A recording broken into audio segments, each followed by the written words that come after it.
ficar mais no meio da semana, tá? Gostaria que os irmãos abrissem suas Bíblias em João 5. João 5, do versículo 1 ao 14. Desculpa, não tinha visto.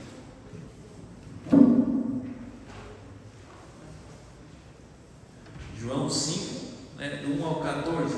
Então diz assim: nós vamos falar algo essa noite que está meio fora de moda hoje, né? Hoje a gente está falando de propósito, está falando de caminhada, a gente está falando de um monte de termos novos do Evangelho, e a gente está com saudade do poder de Deus. A gente está com saudade do Deus que cura, do Deus que transforma, do Deus que liberta endemoniado, do Deus que converte a prostituta, do Deus que muda a vida das pessoas. Hoje nós viramos um evangelho todo bonito, todo cheio de termos, cheio de propósitos, cheio de filosofia, cheio de esquema e muito pouco na língua de poder. Nós estamos cada vez mais falando daquilo que Deus pode fazer e estamos vendo muito pouca coisa sendo feita, muito pouca libertação, muito pouca mudança, muito pouco convertido, muita adesão e muito pouca. Hoje a gente tem até vergonha de dizer que é evangélico às vezes, porque tudo é evangélico hoje e ninguém renuncia a nada e não há mudança em nada. Então o Jesus de João 5 é o evangelho da mudança, é o evangelho da cura, é o evangelho do perdão, é o evangelho que sara as feridas, é o evangelho que sara as feridas emocionais, que sara as feridas físicas, né? Que perdoa, né? Que sacia o nosso coração, né? Esse evangelho tão diferente que nós todos conhecemos há tanto tempo atrás e que nos causa até saudade hoje, né? Que hoje temos visto tão pouco, né?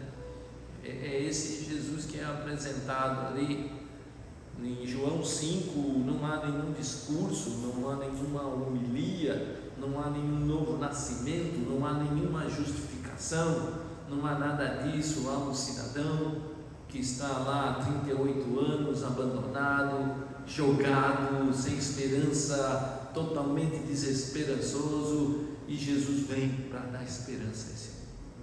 E Jesus vem para mudar aquela história fracassada, aquele homem que ano após ano já perdia as suas esperanças, já perdia o seu ânimo, é isso que Jesus faz, né?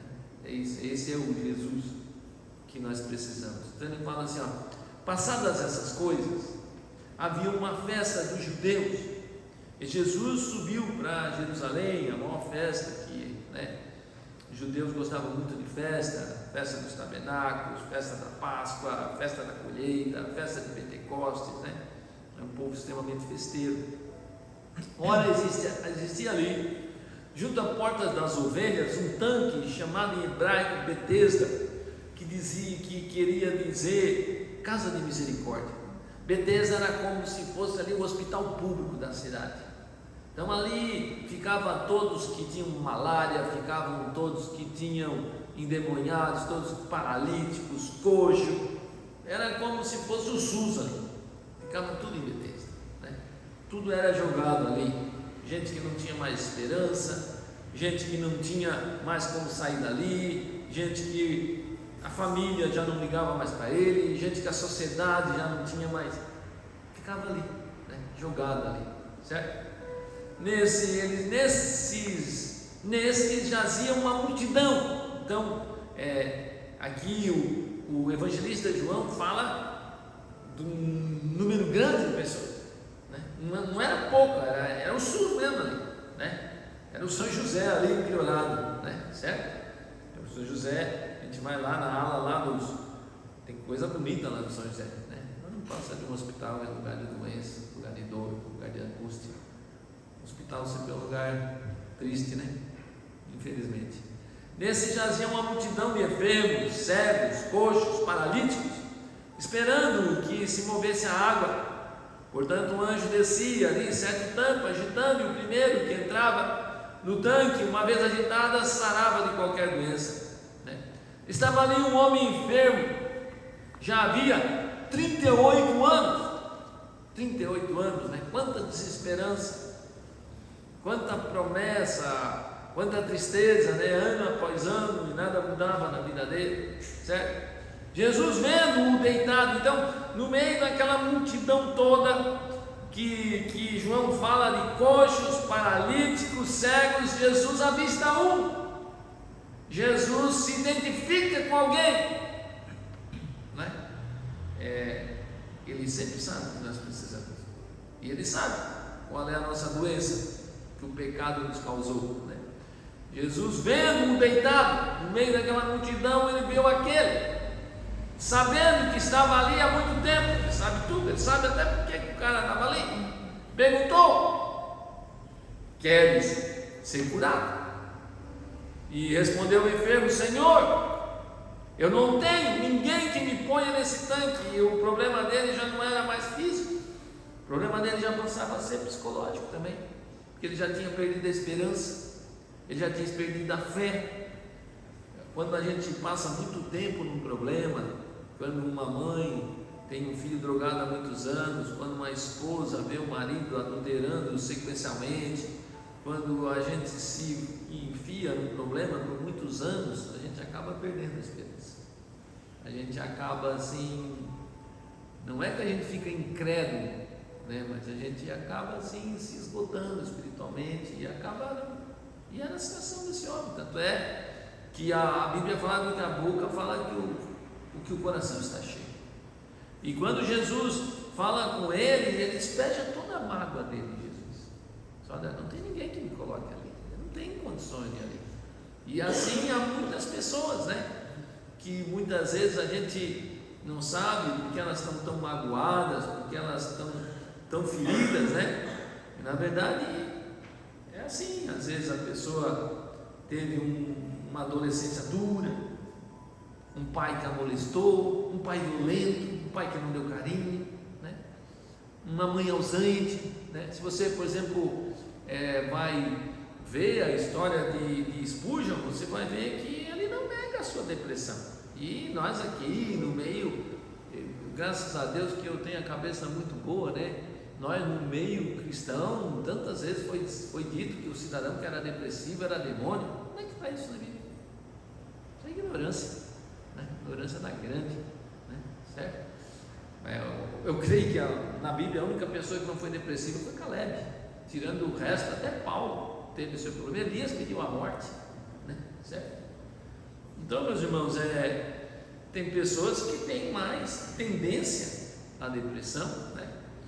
Um dos homens que foi modelo de oração até os dias de hoje, que morreu com 29 anos, o nome dele era David Brainerd, que o sogro dele, que é Jonathan Edwards, foi o maior avivalista dos Estados Unidos.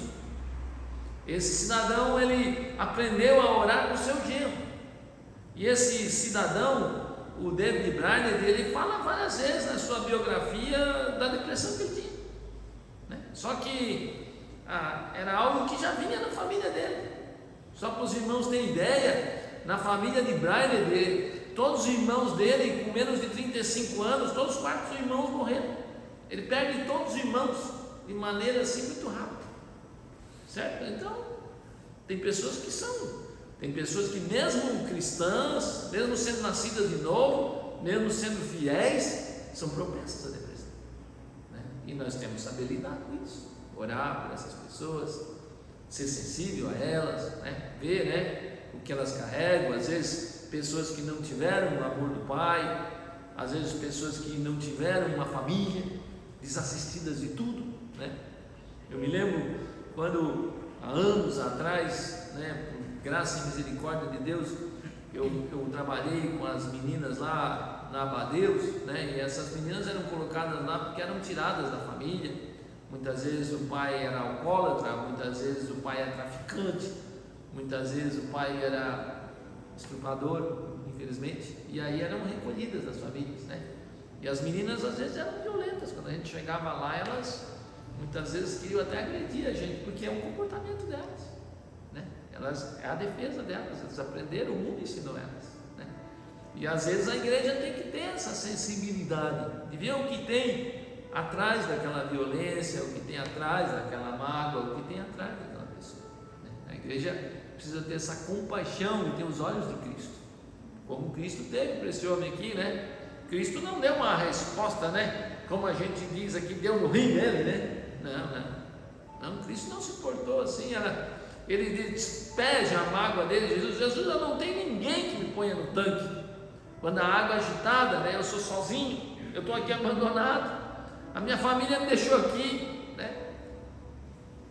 Quantas pessoas ali no asilo do Zé, que a família bota ali para não incomodar mais, né? Não vai nem ver o velho. É triste. Então lhe disse Jesus: levanta-te, toma o teu leito e anda, né? Levanta, toma o teu leito e anda, certo? Jesus manda ele ter uma ação, certo? Imediatamente o homem se viu curado, tomou o leito e se pôs a andar, e era sábado. Por isso disseram os judeus que fora curado: hoje é sábado, não é lícito carregar o teu leito. Ao que lhe respondeu o mesmo que curou, disse: toma o teu leito. O que era o leito? O leito era uma maquinha assim, tipo um pano velho que os pedintes, os mendigos usavam, carregavam, enrolavam aquilo, que era mais fácil. O que Jesus, o que aquele homem disse para os fariseus, ele disse: olha, aquele que curado diz: toma o teu leite e anda. É como se Jesus dissesse: tu não vai mais precisar disso agora eu já te curei. Agora o teu passado, o teu presente e o teu futuro agora está nas minhas mãos. Tu não vai mais precisar dessa maca agora. Tu não vai precisar dessa.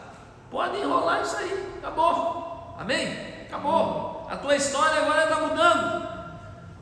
Perguntaram: quem é esse homem? Ele não sabia que era Jesus, nem antes da cura, nem depois da cura. Não. Essa cura aqui foi ato soberano de Deus. Ninguém orou por ele. Não houve fé dele. Não houve fé de ninguém. Ele não tinha fé. Ele não conhecia Jesus nem antes nem depois. Vocês vão ver no texto aí. Pode olhar no texto. Aí para vocês verem o quanto Jesus é bom. Amém? Amém. Quem é esse homem que disse: toma o teu leite e anda? Mas o que fora curado não sabia quem era. Ele não sabia, porque Jesus havia se retirado, por haver muita gente naquele lugar. Mais tarde, Jesus se encontra com ele de novo, certo? Lá no versículo 14. Ele não pergunta quem é Jesus também. Jesus também não se apresenta, né? Mais tarde Jesus o encontra no templo e Jesus lhe aconselha e lhe adverte: olha, já que estás curado, não peques mais, para que não te suceda coisa pior. Ou seja, não é sempre assim, não podemos fazer disso uma doutrina, mas o problema daquela enfermidade, o problema daquela doença era o pecado, né? E Jesus alerta veementemente para ele: olha, não volta ao mesmo erro, para que coisa pior não aconteça. Então, meus irmãos, qual é o título da pregação hoje, né? Jesus, o médico divino, né? É assim que é Jesus, né? Nós todos somos doentes, nós todos fomos apunhalados pelo pecado, nós todos estamos separados de Deus, nós todos precisamos de cura. Amém? Amém. Talvez a gente pense: não, estamos tudo na mesma vala, tudo. Todos nós pecamos, estamos destituídos, separados da glória de Deus. Amém, né? Então Jesus vai à festa, né? Enquanto as pessoas se banqueteiam, enquanto as pessoas ali estão festando, Jesus vai para onde estão precisando dele, né? Enquanto as pessoas estão lá distraídas, Jesus diz que a comida dele é fazer a vontade do seu Pai. E qual é a vontade do Pai? A vontade do Pai é duas: olhar para as pessoas que estão destituídas de misericórdia. O pecado, muitas vezes, quando um pai é bêbado, toda a família sofre. Muitas vezes a filha apanha, muitas vezes falta comida na casa. Quando um filho é viciado, a mãe sofre, a mãe não dorme de noite, a mãe fica a noite sem sono. Então, meus irmãos, o pecado, ele desorganiza tudo e ele faz lastro por tudo quanto é lugar, por tudo quanto é lugar, né? Certo? Então, quando Jesus diz que eu vim para fazer a vontade do meu Pai, é isso aí, ó. Tanto olhar essas pessoas com misericórdia, olhar as pessoas que foram afetadas pela doença, afetadas pela tristeza, pela mágoa, né? Como também, não só na questão psicológica, na questão física, mas também na questão espiritual, né? A salvação, ela empreende todas as áreas de uma pessoa, né?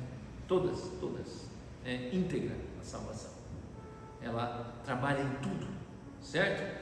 Então a salvação, ela trabalha na área psicológica, na área material, na área moral, na área espiritual, alma, espírito e corpo, né? Tudo, a salvação é completa, né?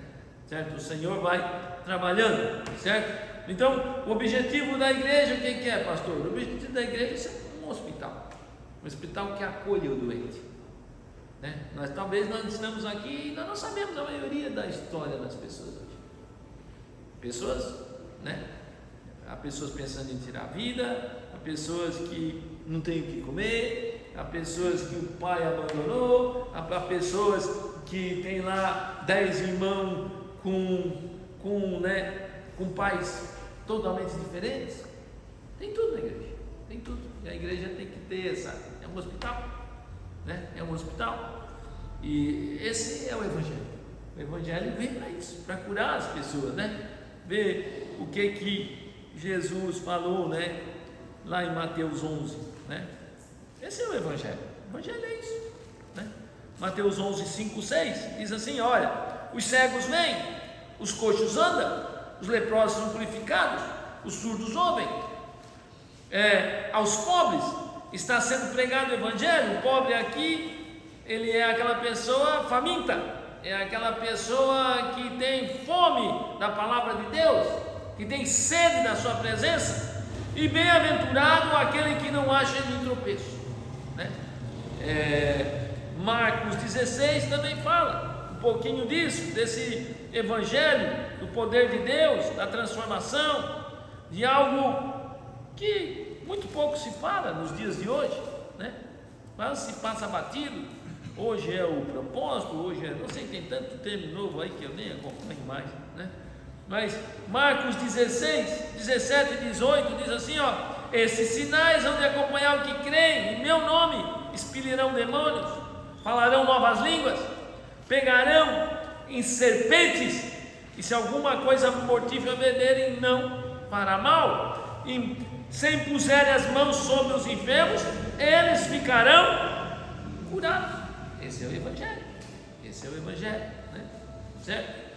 A primeira coisa que nós vimos ali, meus irmãos, é que Jesus visita aquele tanque. Lá no versículo 3, a Bíblia diz que havia uma multidão de pessoas. É só nós olharmos ali, ó, João 5,3, havia uma multidão, mas Jesus vai lá e vê uma pessoa. Está bem? Ah, pastor, Jesus teve acepção? Não. Jesus talvez viu que ele é o que mais precisava. Não sei. Isso é soberania de Deus. Não posso explicar para os irmãos aí por que ele viu. Amém? Por que ele mudou a rota para encontrar a mulher samaritana? A Bíblia diz que era-lhe necessário passar em Samaria. Para quê? Para encontrar. Então, Jesus veio a nossa doença, né? Jesus viu a desesperança daquele homem, a mágoa dele, a tristeza de ser jogado ali 38 anos, sabe lá se a família estava visitando ele, sabe lá se as pessoas se importavam que ele existia ainda, mas Jesus não nos abandona, amém?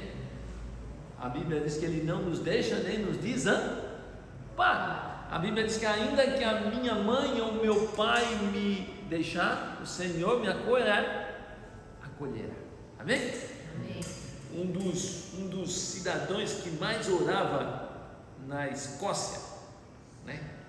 Diz que a rainha da Escócia tinha menos medo do exército da Inglaterra que da oração desse homem. O nome dele era João Knox. Ele dizia que quem está com Deus sempre está em maioria. Amém? Amém. Sempre está em maioria, sempre está em maioria. Então, quando Jesus vê ali o cego de Betesda, quer dizer o quê? Que ele vê a nossa ferida, que ele se interessa pela nossa dor, que ele se interessa por aquilo que nós estamos sofrendo, né? Ele se interessou por uma mulher que ninguém mais se interessava. Aquela mulher já tinha 5 maridos, certas sociedades aí. Você não tem mais jeito não, foi vaso ruim isso aí, né? Mas ele se interessou pela vida dela, né? Ele se viu a sede de Zaqueu, né? Em meio à multidão, ele só viu Zaqueu em cima daquela árvore. Ele desce aqui. Ele sabe da nossa ferida, ele sabe das nossas faltas, ele sabe dos nossos problemas emocionais, ele vê o nosso verdadeiro arrependimento quando ele olha para aquele ladrão na cruz e diz: hoje mesmo estarás comigo no paraíso. Ele conhece tudo que nós precisamos. A primeira coisa que nós vamos ver aqui nessa noite Jesus não fica alheio à nossa doença espiritual ou à nossa doença física. Ele não é alheio ao nosso sofrimento, até porque ele sabe muito bem o que é sofrer, muito melhor do que nós, né?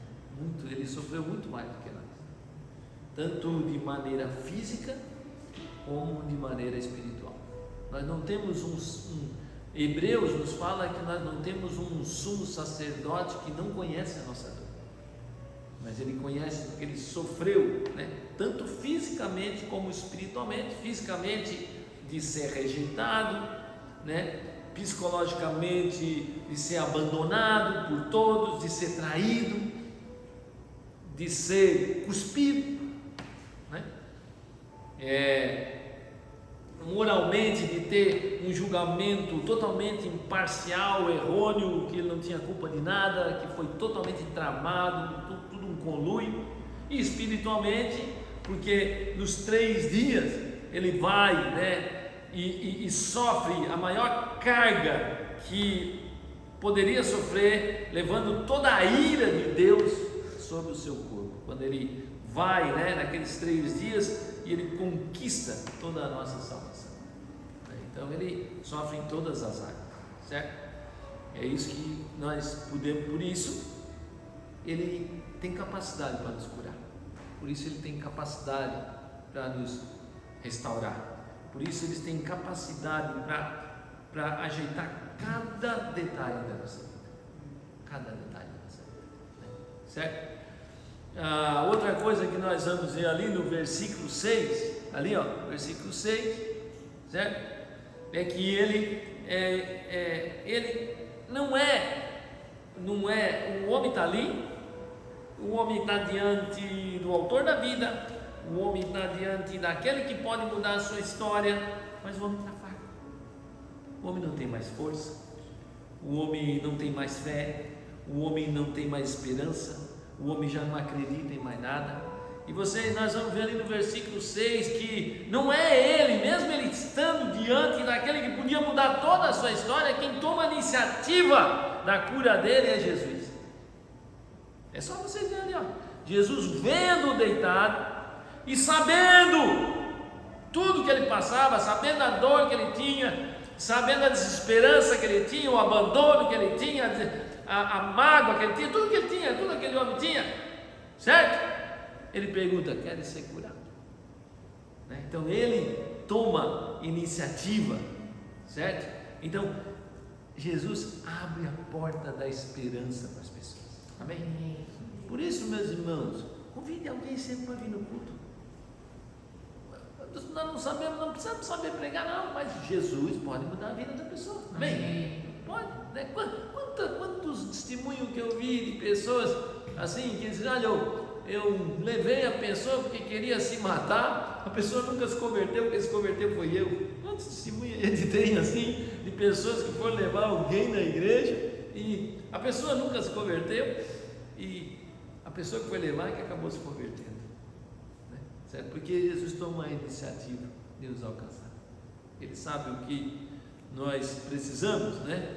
Então Jesus abre a porta da esperança para aquele homem. Por quê? Porque diferente de nós, que muitas vezes temos as nossas ocupações, né? Quem já ficou doente aqui sabe, a pior coisa é ficar doente, principalmente quando tu tem que parar, quem é ativo assim, tu tem que ficar uns 40 dias em casa de molho assim, a pior coisa que tem, é terrível, porque todo mundo do teu lado está funcionando, está todo mundo trabalhando, está todo mundo indo, e aí parece que tu fica esquecido, aí tu fica ali e meu Deus, mas não é que alguém, tu foi esquecido, é que todo mundo não está doente, todo mundo está agindo, todo mundo está trabalhando, quem está doente é tu, não, certo? Mas Jesus toma essa iniciativa, ele sente a nossa dor, né? Certo? Ele não, certo? Ele sabe de tudo, meus irmãos. Outra coisa que nós vamos ver ali no versículo 7, certo? Ele já dá certo? Ele lá no versículo 7, certo? Jesus, no 6 ele quer ser curado, e no 7 Jesus ele diagnostica, né, a doença daquele cara, certo? Ele chega, havia talvez mais problema de desesperança naquele homem do que a própria enfermidade. Olha o que ele diz: eu não tenho ninguém que me ponha nesse tanque, certo? Não tem ninguém. Então, os anos ali de fracasso, os anos de abandono, os anos de doença, tudo isso fizeram mal para o coração daquele homem, certo? E a mesma coisa para nós, né? Muitas vezes a gente ora, coisas não acontecem, muita gente não ora, parece que nada muda, e isso vai, é a mesma coisa, certo? Interessante, o que isso nos traz, meus irmãos, é que nós devemos levar tudo isso ao Senhor, né? Levar as nossas tristezas, levar nossas amarguras, nosso abandono, falar tudo para Cristo, né? A Bíblia diz lá, 1 Pedro diz: lançando toda a vossa ansiedade, porque Ele tem cuidado de nós, certo? É isso aí, né? Certo? Aí vem aquelas perguntas, né? Pessoas que foram maltratadas na infância, pessoas que muitas vezes tiveram um pai muito rígido, pessoas às vezes que o marido abandonou, tem diversas coisas que podem acontecer, né? E as pessoas ficam com medo de contar a sua história, medo de abrir a sua vida, né? Tem várias coisas que mesmo nós sendo salvos, nós carregamos bem conosco, bem com a nossa vida, né? Certo? Ou muitas vezes a pessoa tem dificuldade de perdoar, tem isso aí também. Eu me lembro umas vezes, meus irmãos, ainda na igreja onde eu congregava na Batista, isso eu estou falando de 25, 26 anos atrás, e eu preguei a noite inteira sobre o perdão.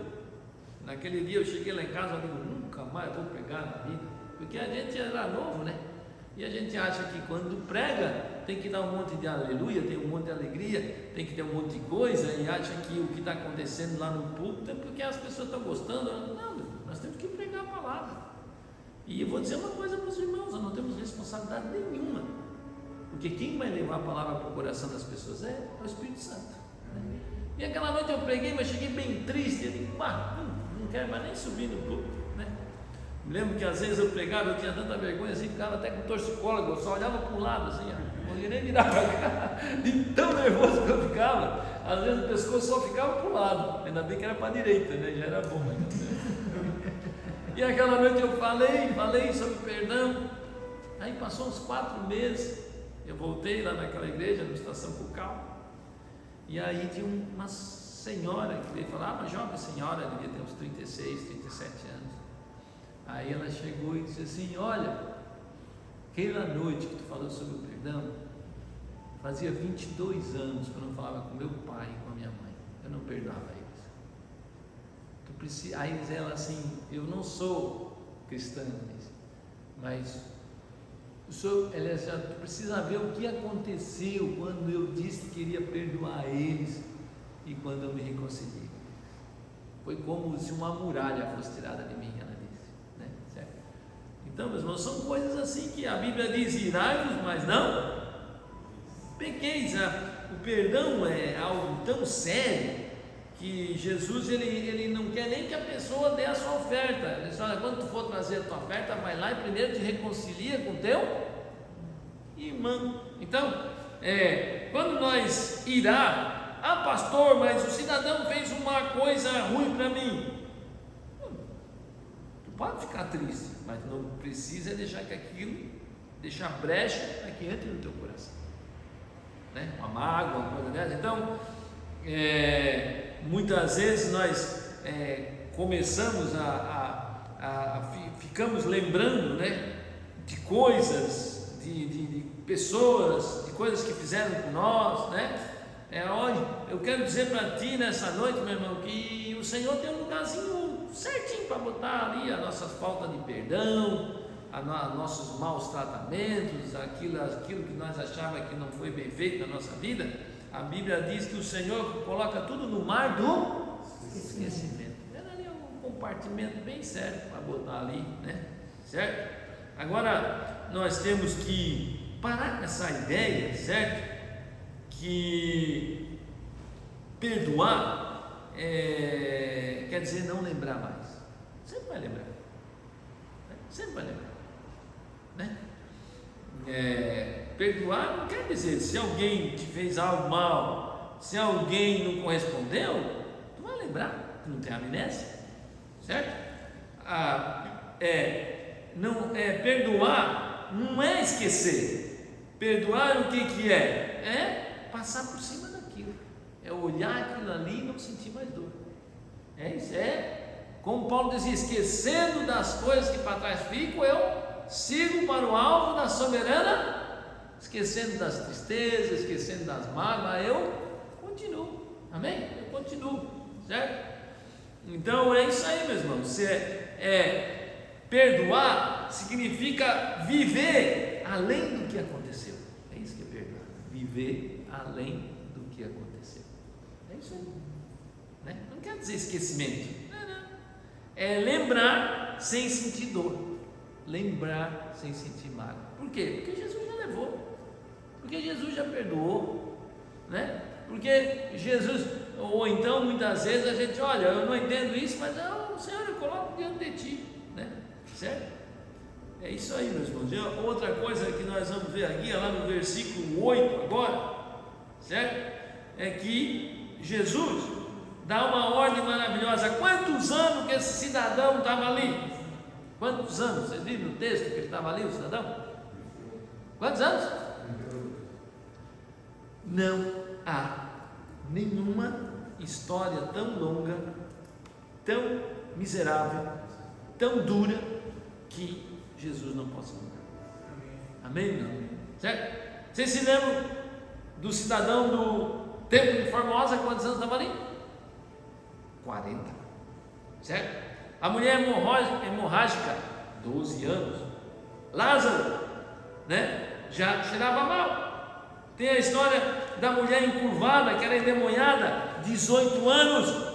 O que quer dizer tudo isso, pastor? Não há o que Deus não possa mudar. Amém. Independente do ano, né? Independente, né? Amém? Amém. Certo? Não importa quanto desesperançoso nós possamos estar, meus irmãos, tem coisa que a gente vai durar mais de 30 anos. E a gente tem que ter esperança. Amém? A gente tem que ter esperança, né? Certo? É isso aí, né? Então, é a mesma coisa que para acabar aqui, né? Certo? Eu acabo dizendo aquilo ali, né? Certo? O homem não conhecia Jesus, o homem não conheceu Jesus, e mesmo assim a graça de Deus o encontrou. Jesus ainda usou de misericórdia para ele. Ele não conhecia antes da cura, não conhecia depois da cura. que Deus viu nele? Não sei, né, Edivaldo? A mesma coisa que ele viu em nós, provavelmente, né? Talvez a mesma coisa, assim como um dia nós somos salvos, né? Talvez não é esse milagre fabuloso aqui de 38 anos, mas para que coisa mais poderosa de Deus ter mudado a nossa vida do jeito que nós éramos e o que Ele fez em nós hoje. Amém, meu? Talvez a gente ache assim, que milagre é só isso aqui, né? Mas eu acho que o maior milagre é Deus transformar mortas pessoas completamente entregues ao pecado, em pessoas para a glória dele, né? Não tem milagre maior que esse. Então, esse é o Evangelho. Esse é o Evangelho que eu creio, esse é o Evangelho que eu prego, esse é o Evangelho que eu tenho, que eu quero ver, meus irmãos, nós ser usado com misericórdia. Existe muitas pessoas na mesma situação desse cidadão de Betesda. Existe muita gente assim, né? Que nós possamos ser usados para ser bênção na vida dessas pessoas. Que nós que já recebemos esse Cristo, nós que já fomos perdoados por Ele, nós que Deus está dando mais até que precisamos, né? Temos o conforto, temos ar-condicionado, temos tudo, que nós possamos ser usados para aliviar um pouquinho a dor dos outros, né? Para que eu sei, meus irmãos, eu sei que quando Jesus entra na vida dessas pessoas, né, as pessoas não precisam de presidente novo, as pessoas não precisam de economia nova, as pessoas não precisam de direita nem esquerda, as pessoas precisam de Jesus. As pessoas precisam ter um encontro com Jesus, e quando Jesus entra, Ele muda a casa, Ele muda hábitos, Ele muda pensamento, Ele muda educação, Ele traz perdão, Ele traz reconciliação, Ele traz renovação, Ele traz tudo. É isso que as pessoas, é desse Evangelho que as pessoas, é desse Jesus que as pessoas tanto rejeitam, que elas precisam, né? Amém? Hoje eu estou muito feliz, porque hoje a igreja veio orar. Amém, meu irmão? Amém. Eu pego no pé dos irmãos, mas eu estou feliz que os irmãos estão se importando, né? Quando os irmãos orarem, ore por esse bairro aqui, ó. Ore por essas pessoas desses apartamentos. Eu nasci por aqui, ó. Vocês não imaginam como as pessoas hoje aqui, ó, por aqui, elas têm tudo, mas são pobres de coração. Falta Cristo, falta alegria, falta esperança de salvação, falta tudo, né? Então, ora, né? Quem sabe, né? Toma essa iniciativa que Jesus teve, né? Quando a gente convida alguém para vir no culto, quando a gente convida alguém para orar, a gente está fazendo a mesma coisa que Jesus fez com aquele homem deitado. Está reerguendo ele, né? Está reerguendo uma vida, está trazendo vida à pessoa, né? Use a sua vida para a glória de Deus, amém? Vamos orar então, meus irmãos? O Pai amado, Pai querido, Pai santo, Senhor, nós te louvamos, nós te bendizemos, nós te adoramos, porque Tu, Jesus, é o mesmo ontem, Tu é o mesmo hoje e Tu será o mesmo eternamente. Senhor, Tu é aquele que cura feridas, Tu é aquele que traz perdão, Tu é aquele que troca o nosso coração. Muitas vezes corações tão vingativos, às vezes pessoas tão raivosas, Senhor, e Tu transforma a nossa vida, Pai.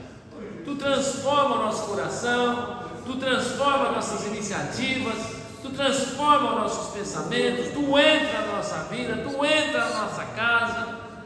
Senhor, eu te louvo, Pai.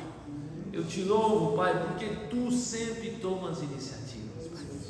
Senhor, eu te louvo pelaquilo que nós vimos, Pai.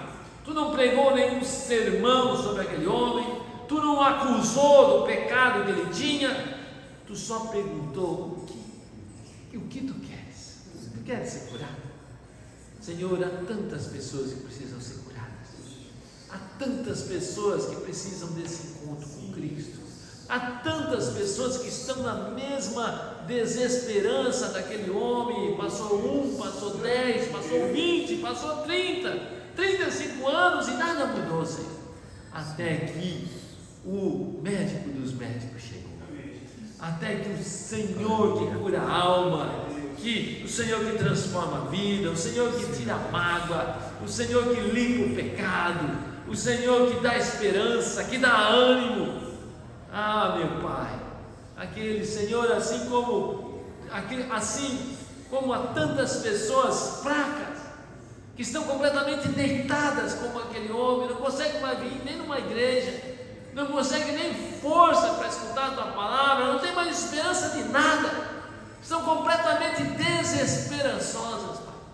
Senhor, que essa igreja aqui possa ser um hospital. Sim, meu Deus. Que essa igreja possa, no nome de Jesus, curar feridos, através da Tua palavra, da ação do Teu Espírito Santo, possa ser uma bênção, Pai, para que pessoas possam ser restauradas, para que aqui, Pai, possa ser denominada, como era ali, uma casa de misericórdia, uma casa onde as pessoas possam ser restauradas, onde as pessoas possam ser curadas, onde mágoas possam ser perdoadas, onde raiva possa ser abandonada, onde verdadeiramente haja um perdão e haja, Senhor, transformação de corações novos. Usa essa igreja, usa as pessoas, essa liderança, usa cada um que está aqui, meu Pai. Senhor, usa-nos, Pai, para que nós possamos levar outras pessoas, Pai, ao Deus de toda graça e misericórdia, o Pai de toda consolação. É a nossa oração nessa noite, em nome de Jesus, Pai. Senhor, nós te louvamos por cada vida aqui, nós te louvamos por cada pessoa, por cada família. Nós te pedimos, Pai, talvez também no nosso coração há coisas escondidas, há coisas, Pai, que só Tu sabes. Senhor, que Tu possa estar nos curando, que Tu possa estar nos restaurando, que Tu possa estar nos dando um ânimo novo, uma esperança nova, que Tu possa, como Tu fez aquele homem levantar, como Tu mudou a história daquele homem, que Tu possa estar mudando as nossas histórias aqui. É a nossa oração em nome de Jesus. Que o amor do Pai, a graça de Cristo e as doces consolações estejam com cada um dos irmãos em